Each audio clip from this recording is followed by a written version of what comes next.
where we ended up, Africa's just huge.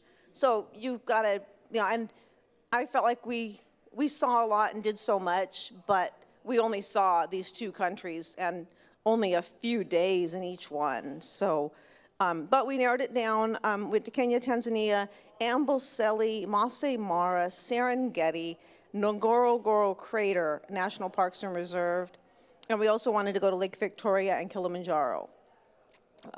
So, next slide. All the highlighted places are the places we went, except this particular map would not show Zanzibar. So I had to make a note that Zanzibar is below. And we started looking online, trying to find a bargain or a cut rate, because we're not travelers that are terribly picky about where we stay. We just want to be there. And so we thought, okay, we'll take lesser accommodations and get a bargain. And it was overwhelming, just the hits that you would get on Google with cut rate safaris or safari bargains. They all have bargain in the name, I swear. But we finally got, and we contacted several companies. And what you do is you send them an email and say, hey, this is where we think we'd like to go. And what can you do for us in this? And where you look at they do the prepackaged ones online, and they say, oh, we're open to changes. And then so I'd say, okay, this is what we got in mind, this is what we want to see and do. And then they would send us back an email that contained a link to one of these prepackaged tours we'd already rejected. So then we're like, next. And we did that several times until we finally had a company that said, yeah, we can do that. And the company we settled on was called Africa Kenya Safari. And at first I thought we'd be going, like they tell you the trucks hold 6 to 7 people, and that we would be going in a group of 6 to 7, and the rest of them, except my husband and I, would be strangers to each other, and that wasn't how it turned out at all. We ended up, and we knew when we booked it, it was just a little bit percentage more to have it be just the two of us and a guide. And we thought, well, that's worth it because it gives us flexibility to say, okay, we'll stop here, we'll go here, we'll stay a little longer and look at this and not. So we thought that was worth it. When we got to the safari company, they also suggested we add Lake Naivasha and Tarangire National Parks. Victoria Falls, which had been a long time dream of mine, just didn't happen. It was the water flow rate in January would be too low, and the distance was just too far to make it worth. We pretty much would have had to fly there, and so we just didn't. That one just didn't make the cut. And then after, let's see, the final safari trip, including Kilimanjaro guided day hike, was 13 days. And at the end, we decided to go to the coastal island of Zanzibar off of Tanzania. After the safari portion was over, do this part on our own to just kind of relax on the beach. And Psalms 20, verse 4 says, may he give you the desire of your heart and make all your plans succeed. In addition to all the travel planning, when you go to Africa, you visit your physician before you go, or you go to a travel clinic, and they do a blood workup to see if you're immunized, or if you have antibodies against immunizable diseases. And so we did that, and we decided to take anti-malarial pills so that we wouldn't come down with malaria, because we knew that you get malaria from a mosquito bite, but we pictured the mosquitoes. Have you ever gone camping in the Northwest and gotten chewed up? We figured that it would be like that, but it wasn't. We would see like 1 or 2 mosquitoes a day would be all. And so you had the bed nets, and we kind of thought later that we wondered if the bed nets would have been enough to keep us protected, especially since the medication upset our tummies. And we traveled 14 hours from SeaTac to Doha, Doha, Qatar in the Middle East, 5 hours more to Nairobi. Going home, we do it in reverse, except that we would fly from Zanzibar back to Nairobi, and then the 5 hours, and then the 14 hours. Psalm 115:16 says, the highest heavens belong to the Lord, but the earth he has given to mankind. And so we started our safari. We got off the plane at 7:30 in the morning after the 14 hours, the 8-hour layover, and the 5-hour flight to Nairobi. We picked up at the airport at 7:30 in the morning, and that was the first day of our safari. And for the next 11 days, we traveled in a custom Toyota Land Cruiser. One vehicle in Kenya, another one in Tanzania. They have, at the border, you change vehicles and guides. And you can show the next slide that kind of shows what we traveled in. They arrive in the country as pickup trucks, and there's an outfit in Tanzania that provides jobs and makes the custom work happen. There's another slide. Right away, as soon as we got in the vehicle, we're driving to the first park, and there's like elephants, or not elephants, there's zebras and giraffes just alongside the road. Next slide. And this is the safari vehicle. The roof raises up on all of them. They were all the same. Everybody's driving the same thing in the parks, the same tourist setup. We never did see the groups of 6 or 7. It was almost always like a couple or individuals, people alone, just them and the guide in this big vehicle. I finally called it the truck. It was very much like riding on a cushion seat in the bed of a truck. It was kind of that hard, and we did a lot. I don't know what I thought it was going to be, but it was off-roading. Gravel and washboards, that sort of thing. And guides always kept the CB radio on. So the whole time you were in the park, you could hear kind of the crackle of the radio. And that was them keeping apprised of where the animals were, where to go, what to avoid. And we were just, because our mode of transport was the safari vehicle, we were always safari ready. So we would, we would do a safari, or they called it a game drive. They would do a game drive on the way to going someplace else.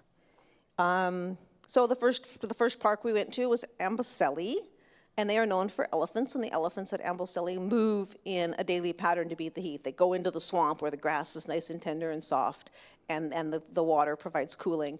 So we have 8 slides from Amboseli, I think. So yeah, Amboseli, this is Craig with the elephants, more elephants, and they were just there. They were like little babies too. And then other guys too. I really liked the little. I think it's a Grant's gazelle, and then I'm not even sure what this thing is. Oh, no, there's the bird. Next slide. And this is a spoon-billed crane, and there were flamingos. They aren't as pink as other flamingos I've seen other places. They have really, if they lift their wings, it's really pinky and black underneath there. It's a water buffalo and monkeys. More birds, ostriches, everywhere ostriches. I almost got tired of, ostriches aren't my favorite bird anyway, and I kind of got tired of them. And then at the end of our second day at Amboseli, we did a Maasai village tour, and so they danced for us, and every morning the guys make fire with stick. They get a piece of cedar out when they go up to the mountains. They grab a piece of cedar, and then the stick is just a stick that grows locally. And the guys make fire, and the women come out and get an ember and take it back to their dwelling and use it for their cooking. And so I kind of imagine this morning around the water cooler moment as they come all together and collect their fire and then go back to their dwellings. It's kind of an interesting way to say good morning. After we got done with Amboseli and the Maasai village tour, then we went to Lake Navasha, which was not on our radar at all, and we almost told them to forget it, and then we're like, okay, we'll go up there, because they really seemed to think strongly that we needed to go see the birds at this lake. And so we did, and the next 3 slides are that. This is the morning of our anniversary, actually. We'd been married 31 years, and you can see just over Craig's shoulder a peak of the mountain, of this Mount Kilimanjaro, if you know what you're looking for. And then this is the lake, it's full of hippos, and then this is the bird we went, took a boat right on the lake and over to an island where they had a bunch of the grazing animals on the island. And so then you really were not allowed out of the truck, because elephants don't like people. They'll smell people and they'll just be offended that it's a person. And the locals are afraid of the elephants. And of course the lions just would hunt for fun, so you don't want to be in the way of a lion if he decides to track you. So really you stayed in the truck. But on this particular island we were allowed to take a hike, and there was giraffes and other grazers. And then we were unusual that we kind of just took off on our hike, and this guy he said his shirt said security, but I think he was just a docent there, came and found us to get us back on the right trail, because they were I think they might have been used to tourists being a little bit foolish, and you were kind of mentally, you were so out of your element that you might actually be foolish when you weren't. So anyway, and he came and found us. I'm not usually this I'm not usually this way, but I've moved, clear across the world, and I'm out of my element. Anyway, and this giraffe was expecting, and he was super excited that they had this expecting giraffe. And then he took us, and he knew which ones to go and approach. And though we are really, really close, it doesn't look like it at all in the pictures of us together, but we are just on top of that animal. And the animal really doesn't care. But she was expecting anyway. He was just super excited. Did we see 3 slides on Lake Navasha? I think we did. Should the next try? Yeah, this is Masai Mara. Masai Mara, and I may have spelled Masai wrong. I spelled it the way that the tribe spells their name, but I'm not sure if it's the same or not. Is what they call the Serengeti when it pokes up in a little piece of the Serengeti sticks up into Kenya, and so when it's in Kenya, it's called Masai Mara, and so this is Masai Mara. We saw lots of fun animals. We came in the evening, and then we did it all the next day. And so this is like the evening, I think. Roll another slide. Yeah, and then we saw our first lion. And I took several pictures of him, but he pretty much woke up, yawned, sat up, got up, and walked away. So, but this was our first lion. Next slide. And then just lots. This one thing in the center is a tappy, I think, and I'm not sure what kind of bird that is. I'm not really a bird person, so.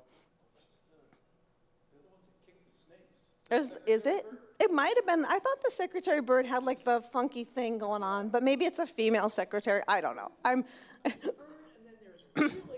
Yeah, so I kind of had zebras and elephants and giraffes in mind when I planned this trip. So the other animals were a bonus item, I guess, all of them. Next slide. This is the lion in the road. Lion in the road. I had a lot of fun with that. But I think this is 3 females and the male. And that they were just laying there, lazing around this evening. And then we went to stay at probably my favorite place to stay. With the company we booked with, you could choose if you wanted economy, comfort, or luxury accommodations. So we said, well, we'll take comfort, or we'll take economy whenever we can. Still trying to salvage that idea that we were on a budget. But then sometimes the economy would be way outside the park. So you knew you were going to get up in the morning and spend 45 minutes in the truck before you would even get to the park. And so we said, for this one, let's stay in the park. And I think Craig kind of wanted to see what is luxury like. So this next few slides are where this is my other lion in the road. I don't know how good it is. It looks to me like he's kind of pixelated, but I took all the pictures with my phone. So it tells you how close we were to the animals. I think that it's this projector. It's kind of like that. And I wasn't very good with my zoom and my thing. The front are more expensive projectors. Oh, could be. So we're getting, Could be. This is a cheap projector because I'm the only one that uses it. Well, anyway, next slide. This was the Mara Serena Lodge. It was a complete surprise to me. I like interesting places to stay, and it was very interesting. It reminded me of Dr. Seuss, like a Dr. Seuss book. And each little cabana is a room of its own. And it was built in the 70s, 1970, I think, by the Kenyan government. I kept looking for who designed this, but they would never admit because it was kind of a government project. But there's another slide of the inside. This is the lobby. The yellowish room is the lobby, and the other one is like a sitting room and the dining room. It just really, and then these are the lion in the road. Overnight, while we were having breakfast in that dining room, they caught themselves a water buffalo. And we found out they had 3 babies that we had not seen the night before. So next slide. This is their protein. And next slide. And when we got there, the men had their first go at it, and then the ladies were eating it, and then the male lions came again and ate. And it's a lot of times it'll be 2 brothers, and that was the case here. Next slide. Next slide. Okay, this is supposed to be a video, and we'll see if this is going to work.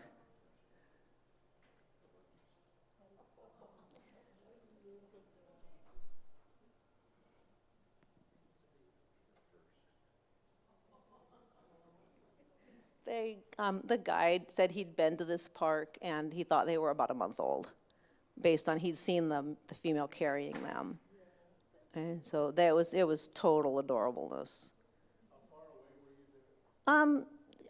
See where that Jeep is? We're probably, on the other side, that far away. They kind of made a circle around them. The lions didn't really seem to care that we were there. And there were quite a few vehicles at this particular juncture.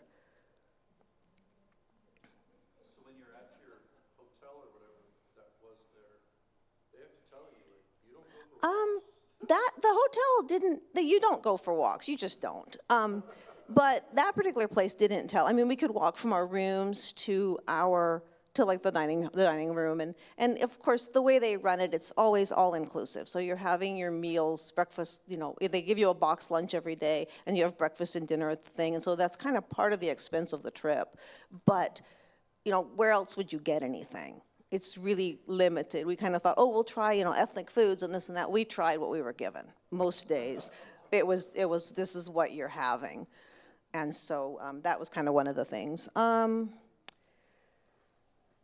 so Job 12, 7 through 10 says, "But ask the beasts, and they will teach you, the birds of the heavens, and they will tell you, or the bushes of the earth, and they will teach you. The fish of the sea will declare to you, who among all these does not know that the hand of the Lord has done this? In his hand is the life of every living thing, and the breath of all mankind."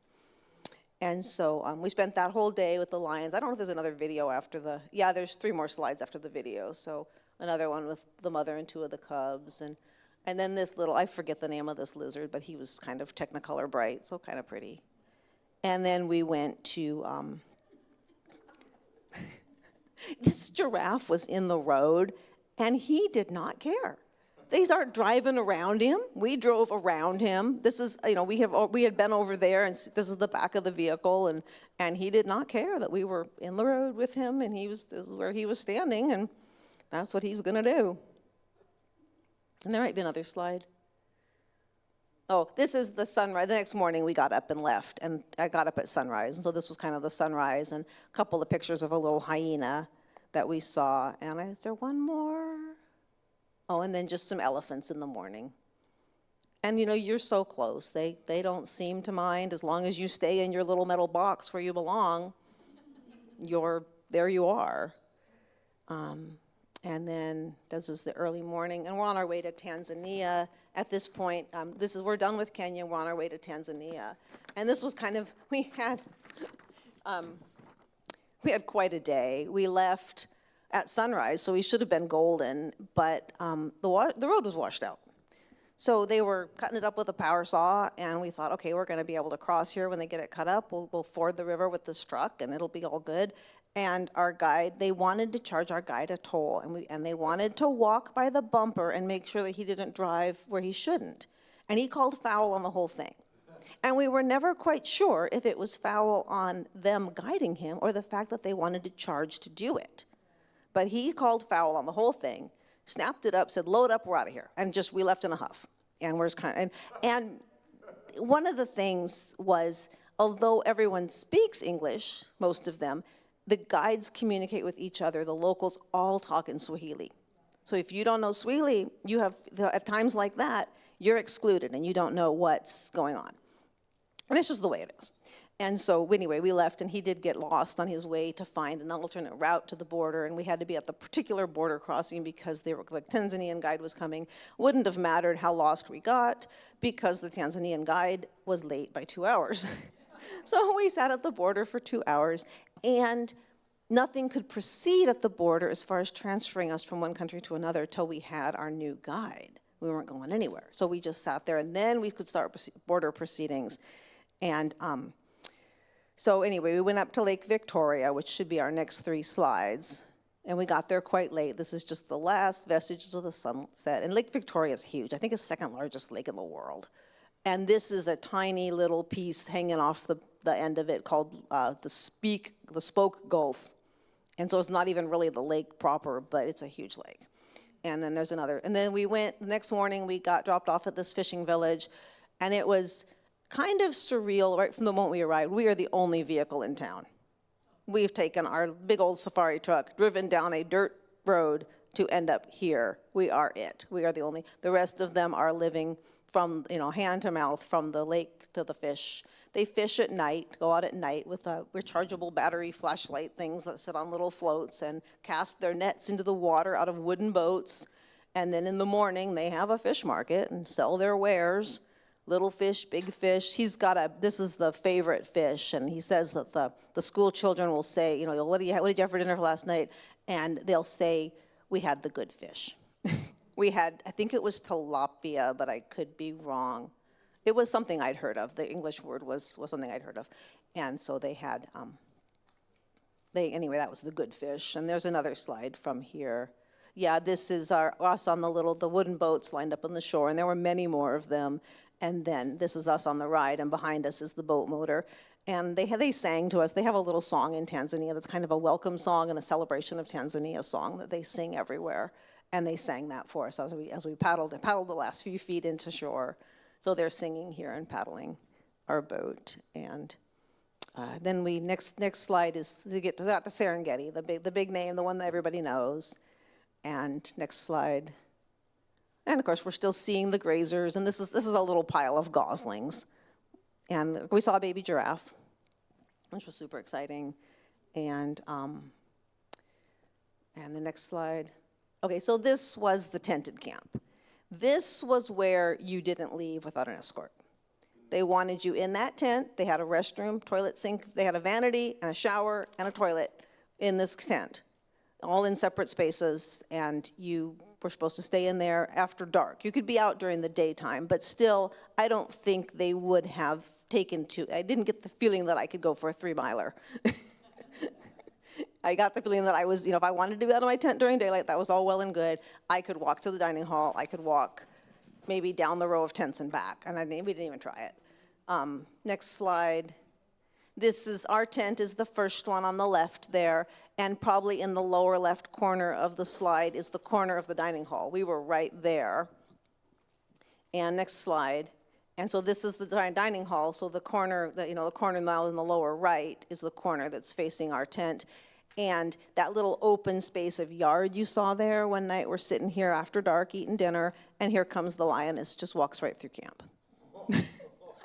I have my spoon halfway to my mouth.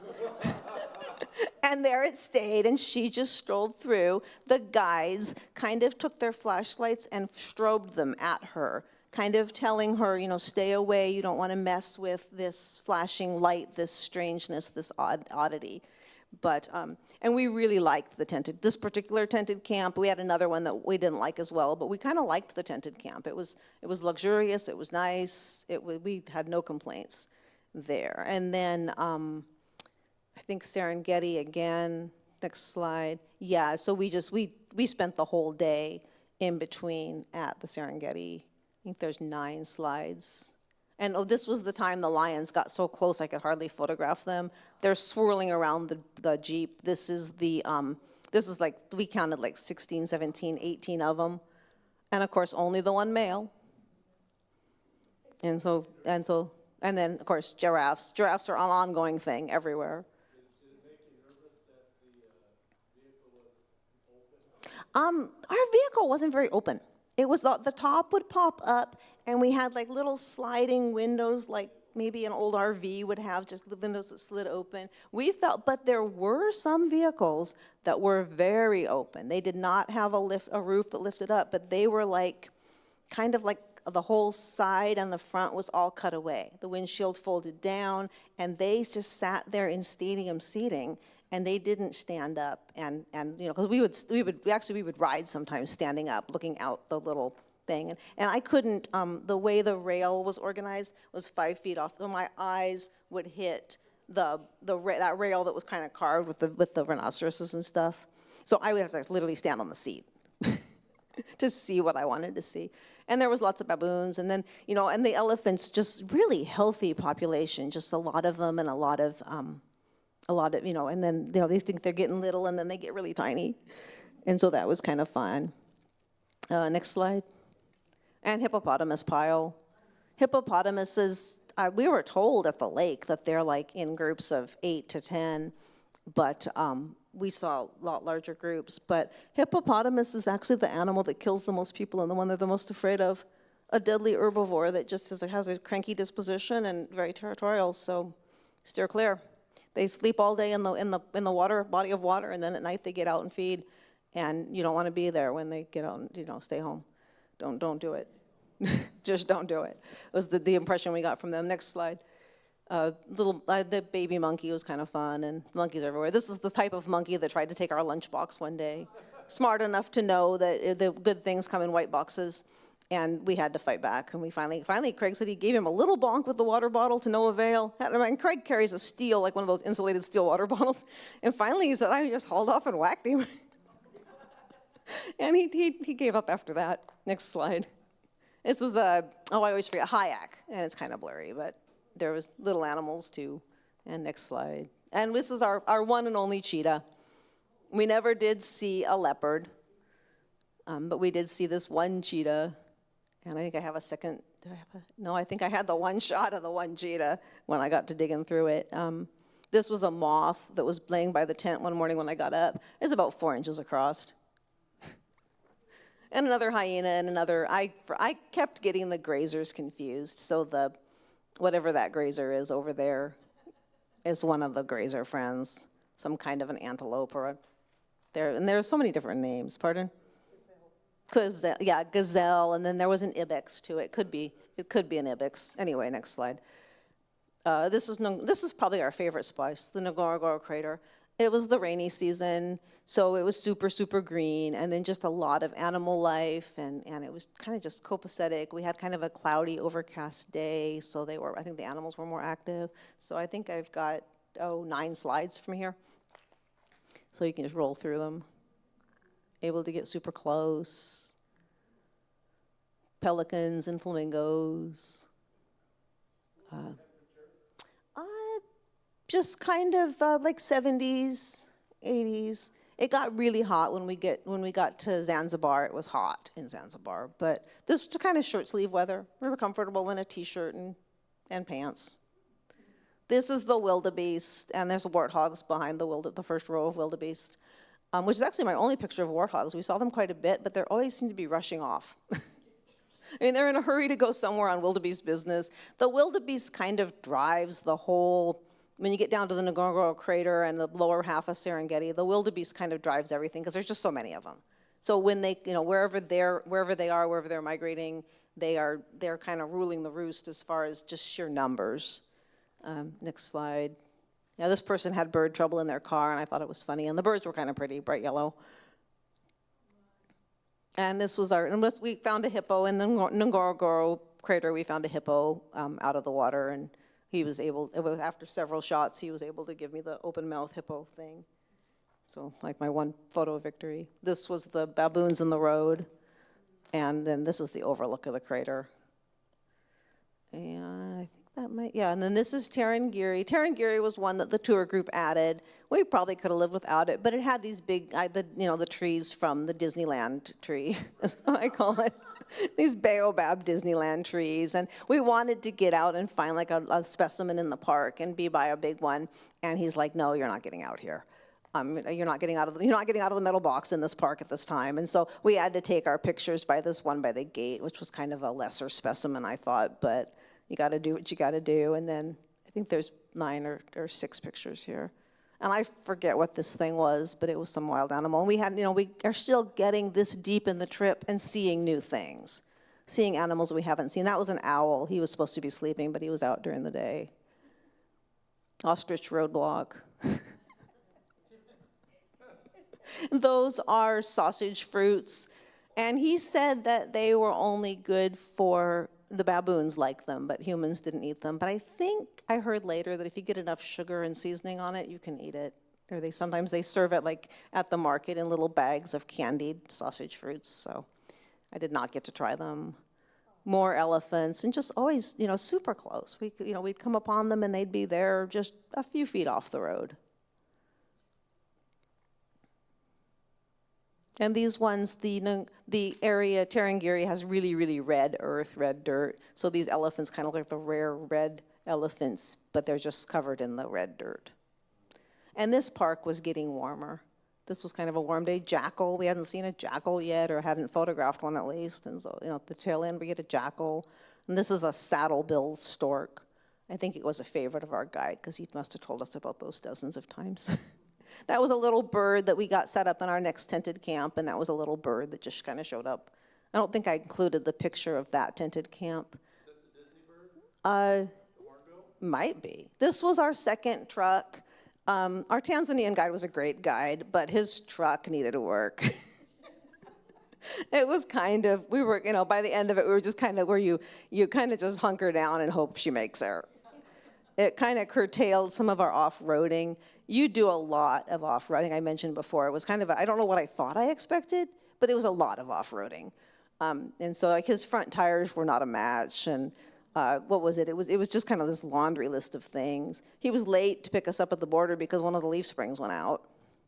And then it didn't start. When we got in it didn't start. And Craig's like, oh, starter's bad, is it? Because Craig knows. And so he's like, yeah, the starter's broken. Well, that was fixed by the next morning, so evidently he worked overtime on that.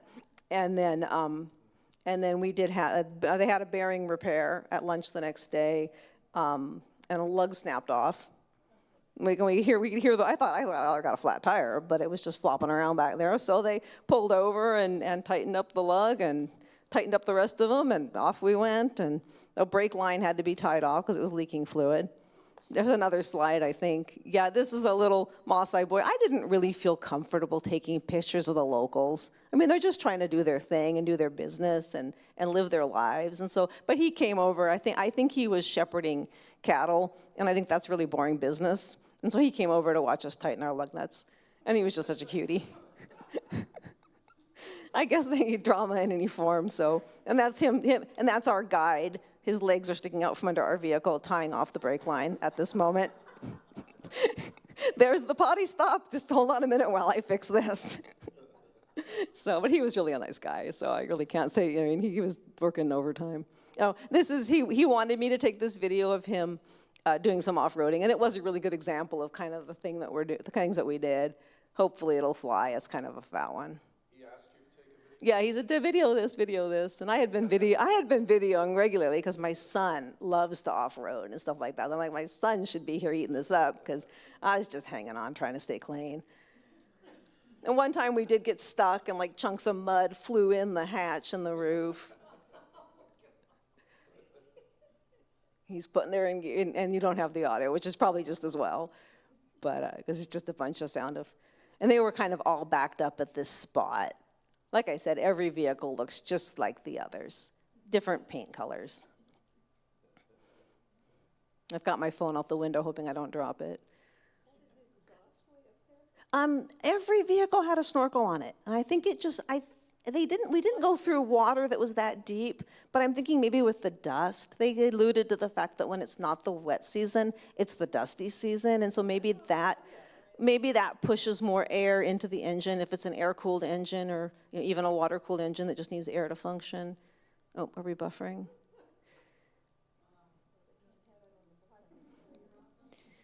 So yeah, this was not the only time.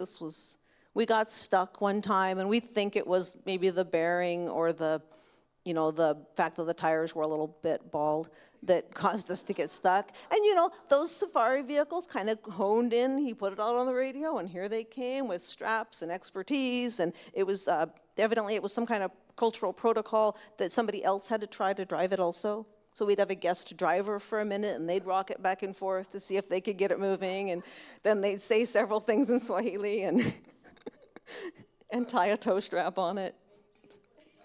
That was what I got. The African people do so much with so little every single day. So creative. You'd like, oh, that's a good way to solve that problem if I had that problem. So it was just, that was the fun to watch them do their lives. The villages, between parks, we would drive on the roads, and we'd drive through a village and see, all of them, the businesses are close together, tiny little spaces, tiny little businesses. And so you'd see them doing their thing. Do these guides get paid by the alleged tour companies? I guess, that was kind of hidden to us how it was. And we asked him, we said, can anybody get, invest in a truck and hang out their shingle? And he said, yes, anybody, you get a truck, this one had a 3-year degree and the other one had a 4-year degree. And this guy said he could speak English, and he could speak English well. And he said also he could do French and Spanish. He claimed the truck belonged to the company. We did Africa, Kenya safaris, and in Kenya, our truck was really new and things went really well. But we had a few hiccups in Tanzania, so we wondered if Africa, Kenya safari in reaching across the border had a different sort of arrangement, or this was a subcontractor, but he said it was the company's vehicle. So, we only know what we've been told. We tipped, and we tried to tip, nice. They said we should be tipping about $10 a day per person, and I kind of let Craig just deal with that. The delegation, you can deal with tipping, and so we didn't have discussion or cross agreements because it was just his responsibility. So he just took care of it for me, and we tipped them generously. They say that with the guiding, they're gone a lot from their families, obviously, because they're not making any money if they're home. But both these guys lived in their particular cities, in their particular towns. They each had 2 children. The second guide had younger children, like they were fairly small children, and the other one had children in grade school. And they said it was a good living. Both of their wives worked. I think the first guide, his wife had like a little shop in the house or something like that. And this man, his wife taught school, primary school. Yeah. You spend a lot of time with your guide. So it's good to have conversation and you kind of compare your life with theirs. And he was really fascinated, this particular guy, that we owned a tractor. We have a tractor out at our place in Toledo, and he was like, and he brought that up a couple different times. Tell me more about your tractor. So anyway, we can move on. Next slide. This Proverbs 3, 23 and 26 were kind of applied to this vehicle. You'll travel safely. You'll neither tire nor trip, because God will be right there with you. He'll keep you safe and sound. And there's also some more scripture here. Psalm 19, verse 1, the heavens declare the glory of God. The sky above proclaims his handiwork. Genesis 1:31, and God saw everything that he had made, and behold, it was very good. Ecclesiastes 3:11, he has made everything beautiful in its time. And so this was a picture for Joel showing the mud splattered all over the vehicle to prove that we'd been there, done that. This, of course, was back to our first vehicle in Kenya. What's on the next slide? Next slide. Oh, no? Yes. Okay, so Mount Kilimanjaro. So we just wanted a taste of it. Most people that go to Kilimanjaro they go hiking, backpacking from hut to hut. And there's huts, and the huts are plumbed, or not, I don't know if they're plumbed, but there's flush toilets up there. I used one. And they have a chef, and it's electrified, and there's Wi-Fi. And you carry maybe a little day pack of your personal items, but you have porters that carry the rest of it. And the porters would have a backpack on, and then they'd have something on their head or neck that was equal in size to the backpack. And we told the guide, we say, well, we go backpacking and we carry it all. And when we get to our weight limit, we start throwing things out until we get it where we want to carry, what we want to carry. And he says, well, you want to take extra things, don't you? And we're like, not when we're packing it ourselves. But his philosophy was that everybody gets to take just what they want because somebody else is doing the packing. And then they have a chef that cooks for you, drags the food up the mountain and cooks for you when you get there. So anyway, we just hiked up to the huts and had our box lunch and then hiked back down. Next slide. This little plant was a plant that only appears on Mount Kilimanjaro. And so that was kind of fun. But overwhelmingly, the flora and fauna that I saw, and there isn't any fauna on Mount Kilimanjaro. There's like 3 species of something, and one of the 3 things he'd never even seen. And evidently, the guide we had here goes up and down this mountain. That's his job. That's what he does. A lot of times, our primary guide would hand us off to somebody else. So this, again and again, like when we went to the Maasai village, we were handed off to a Maasai guide that would guide us through the village. So a lot of times, they were just like kind of like taxi drivers. And so it really reminded me of home. hiking on Mount Kilimanjaro, except for there wasn't any animals at all, hardly. And I guess they have the easy living down on the flats, so why would they go and scrabble for life in the mountains? And then the skies opened up, and we got so wet coming down Mount Kilimanjaro. Even the porters were impressed. Only it's 20 degrees warmer than it would be here. My husband has, we call it, Kalich curse. He'll plan a backpacking trip in the middle of September when it should be really nice, and it's not. The rain will find him. And so the Kalich curse rose again, and we got completely drenched, but we're so warm. We were told to take our rain gear, and we had it with us. But we're like, we're not going to put rain gear on top of, we were already soaking wet to start with, and then it's warm. So we hiked down. We just made tracks. I told Craig, I said, we're just going to go down the mountain quickly. We're all soaking wet, and we're done. So that's what we did. We kind of took pictures and saw stuff on the way up. And then after we did that, we spent 2 nights in the little city at the base of Mount Kilimanjaro. We went up we went up the Marangu Gate to the Mandara huts. And so you can kind of see behind us the huts, and it's the little shelters. And so that was it was kind of fun until we got just completely soaking wet. And then the next morning, we flew out to Zanzibar. So that's the next slide. This is Zanzibar. This is Stone Town, a very historic, I want to say Anglican church, and slave auctions out front. And that particular tree is a replant of the original tree that was there. And I guess the slaves were beaten, tied to the tree out front of the church, and beaten to show how good the merchandise was, how sturdy it was. So, and then I think there's next slide. This is a slave holding room where the merchandise was held until it was time for the auction. And if you didn't get purchased, you went back in there. No, slavery it was, when it was done here, it was done there, and then it went underground and had to be illegal. But this is when it was legal, when it was sanctioned, and the church. Is it a trench in the floor? What am I looking at? Yeah, that is the trench in the floor for waste, and then the little concrete shelves are where you would stay when you weren't needed elsewhere. It was kind of funny. I embarrassed another tourist because Craig's like, "Aren't you going to take a picture?" And I said, I don't know that I want to. I don't know that this isn't such a sacred space of the past and destruction and what we shouldn't have been doing, that I should be taking a picture. And one of the other tourists was snapping away, and he's like, "Oh, whoops." I'm like, no, it's fine for you. It's fine for me. I'll take a picture, fine. So anyway, but it's beautiful. It's really pretty. They took us up 3 stories up on a building on the waterfront. And Zanzibar, people have been living in Stone Town, Zanzibar, for a long, long time. The whole town is a UNESCO heritage site. So, and we took a little walking tour, and then I think next slide. And we went to the spice farm. It's one of the original spice islands. You hear about that, the spice trade, the shipping.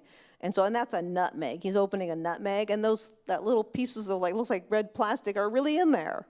I don't know what purpose they serve.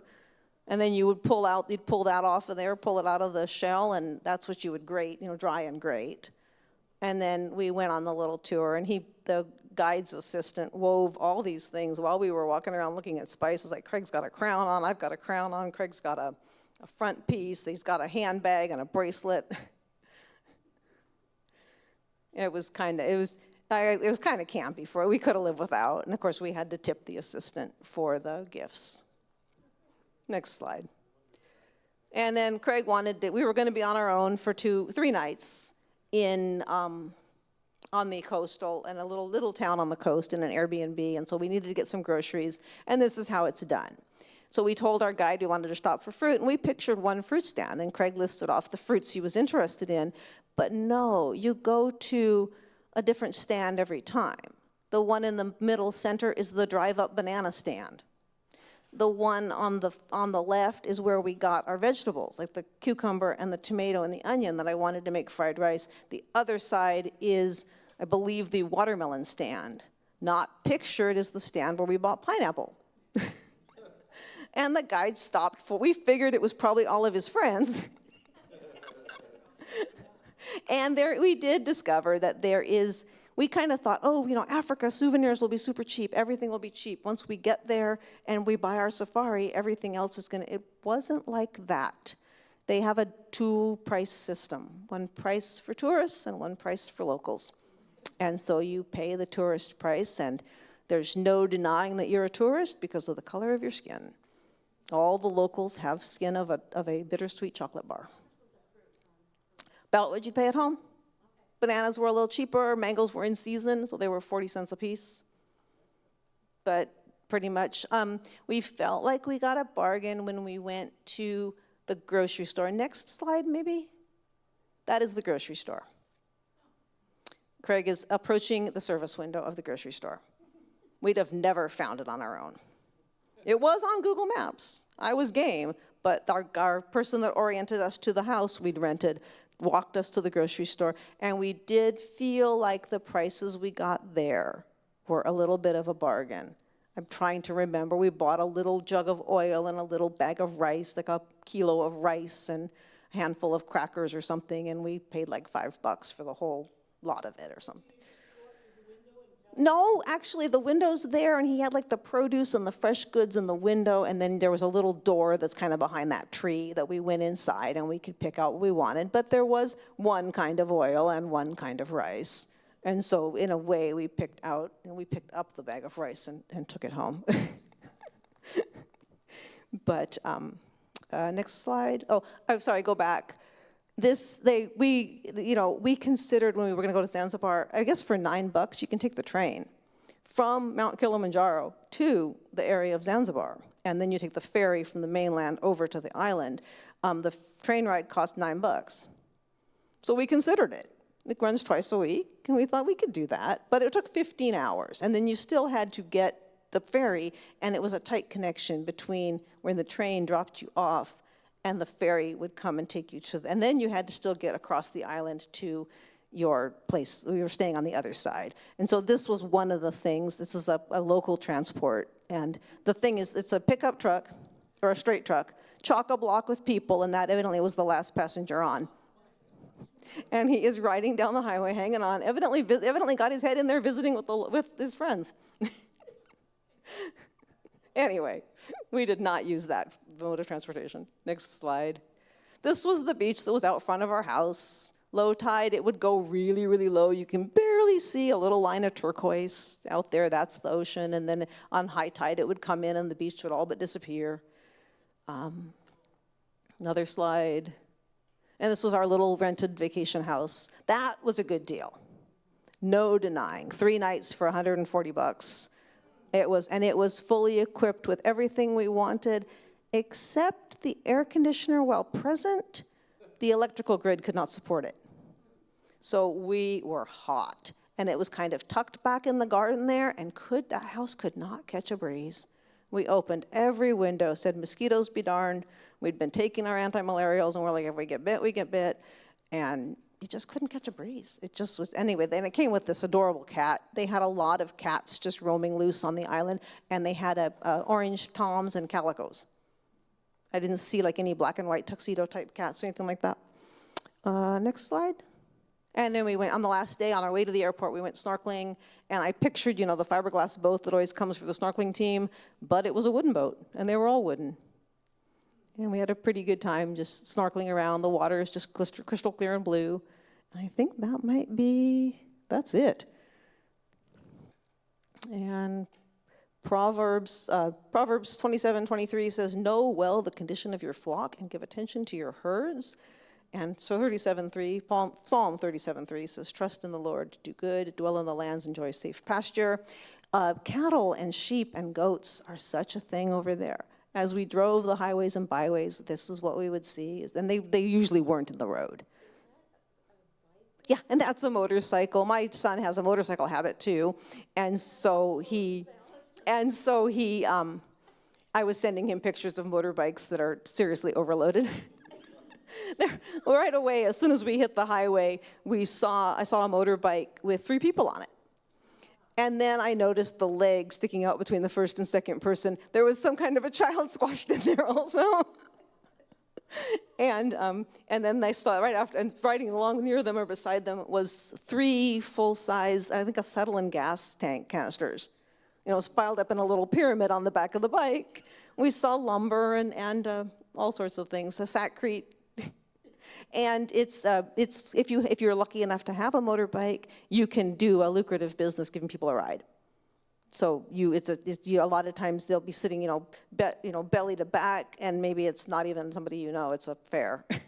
So that was, but anyway, the cattle is just everywhere, and always somebody watching them, always a shepherd or, well, it wouldn't necessarily be sheep. I don't know what you call it when it's cows, but there would be somebody minding them.